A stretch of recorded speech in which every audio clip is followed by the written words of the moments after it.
Good afternoon, I'm Steve Hensley. Thanks for joining us on HNI and WYMT.com today. First at 4, it was a groundbreaking to get the Golden Eagles soaring toward their new chapter. State and local officials gathered in Paintsville today with representatives from Johnson County schools celebrating the beginning of the building journey for the new high school and career technical center. Governor Andy Beshear stopped by the groundbreaking, saying the project marks progress in not only education, but economics. It's also, we believe, the largest construction project in the history of the county. It's going to create huge numbers of jobs while they are building this school, but it is also going to attract jobs to the community. Governor Beshear says the school will be preparing the future workforce and making the region and its students more attractive to potential employers. RuralHealthInfo.org says there are fewer dental health professionals in rural areas, resulting in people having to travel further or wait longer periods of time for oral health care. Dentist Greg Baker with Primary Care Centers of Eastern Kentucky says hiring new dentists is a common problem here in the mountains. There is definitely a shortage of dentists. We have 3 dentists here at Primary Care Centers of Eastern Kentucky, but we have been looking for another dentist for 2 or 3 years. Dr. Baker says due to the large number of patients they have, they are often booked out 2 to 3 months in advance. WYMT's Olivia Calfee will have more on this issue tonight at 6. 2 fire stations and part of a city park in Mercer County were heavily damaged by strong winds Friday. WYMT's Phil Pendleton has more on the extent of the damage and repairs needed near Harrodsburg. The county fire chief and another person were actually inside this building. Ironically, they had just returned from a weather-related call and they literally became the next one. Of course, the sun had come back out and it was starting to lighten up and the storms were done and the wind was just picking up. And we had a gust, it would have to be close to 75 miles an hour. The winds picked up part of the roof of Fire Station 12 off 127 in McAfee and threw it across several farm fields. Another section collapsed on the fire engines and equipment in the bay. Chief Maxfield and a firefighter inside were not hurt. Several barns were also damaged and a brick dugout collapsed when winds hit it from a nearby park. Unbelievable. Never in my wildest dreams would I have thought the winds that we had on Friday would, be able to just basically fold over a brick block dugout. Because of the damage here and to another fire station's roof, a county fire department that has 11 stations is now down to 9, but they say they can't operate because of this situation. In Mercer County, Phil Pendleton, now back to you.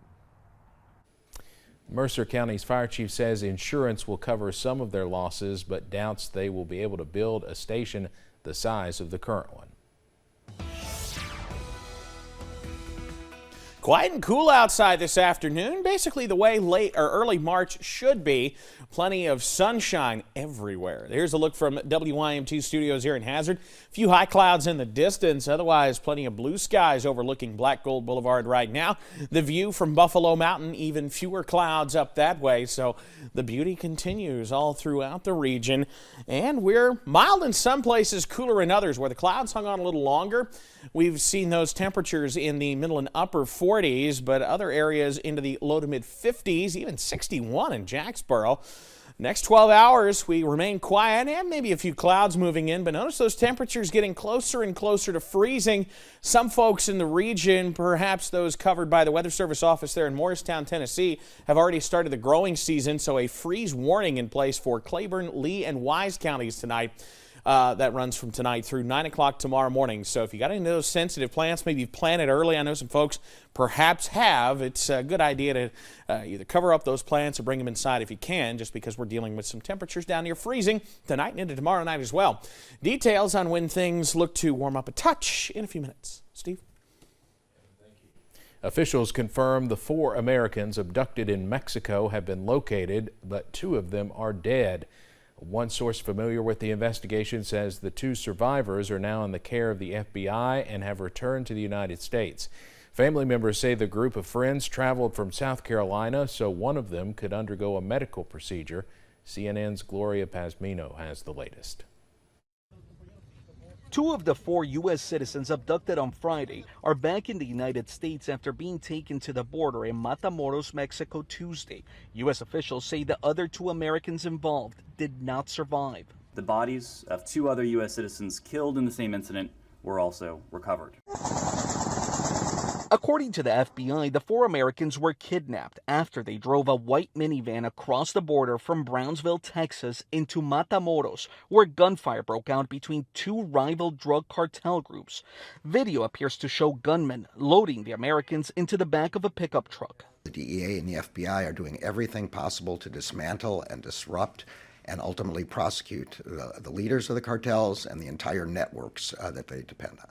A U.S. official identified the Americans as Latavia Tay McGee, Shaeed Woodard, Zindell Brown, and Eric James Williams. Tay McGee's aunt told CBS News she believes her niece went to Mexico for cosmetic surgery, a common practice because procedures are less expensive south of the border. Americans that make that trek, is it safe for them to do that? These people are in grave danger going into Mexico. Michael Vigil is the former head of international operations for the Drug Enforcement Administration. You have to keep in mind that those are drug routes that the cartels protect with their lives. Mexican authorities say they have 1 suspect in custody. Cristian Benavides, CBS News, Miami. We are learning more about an incident that happened outside of a Cincinnati Bengals player's home last night. A neighbor says high schoolers were playing Nerf wars outside of a home next door to Joe Mixon's house, and shots came from Mixon's home. It's not clear who fired the gun, nor have police confirmed if Joe Mixon was even home when this happened. Sheriff's deputies conducted a search warrant for a home in the 7900 block of Ayers Road in the Anderson Township area, and deputies say they gathered evidence that's part of an active investigation. They were playing Nerf wars, and apparently they went into another individual's property, as in the yard. They didn't try to enter someone else's home, they just simply went into someone else's yard. At that point, it is understood that the individual or someone within that home opened fire and shot off 7 rounds. This is the second active investigation involving the Bengals running back. Cincinnati police say they are still investigating an accusation made against Nick Mixon earlier this year. On February 2nd, he was charged with a misdemeanor aggravated menacing charge, but it was dropped the next day. Authorities say a man attacked a flight attendant and tried to open the plane's emergency door in California. A passenger on the United Airlines flight from Los Angeles to Boston recorded this video of a man threatening to kill people Sunday. Authorities say the man, Francisco Severo Torres, repeatedly stabbed a flight attendant in the neck with a broken spoon and tried to open the plane's emergency door. He was zip-tied on the flight and arrested after it landed. A criminal complaint was released yesterday revealing Torres told investigators he attacked the flight attendant because he believed they were trying to kill him. Torres has been charged with 1 count of interference and attempted interference with flight crew members and attendants using a dangerous weapon. He's set to appear in court on March 9th. A former teacher in Connecticut is facing reckless endangerment charges for choking a student in an elementary school. Police in Norwalk say Stephanie Sanabria was demonstrating a martial arts chokehold on 3 fifth graders. One of the students lost consciousness. It happened on February 24th at Brookside Elementary School. It's unclear exactly why Sanabria was doing this, as she was hired as a math coach. Police arrested her Friday, and she made her $20,000 bond. She's expected back in court on Friday. Coming up.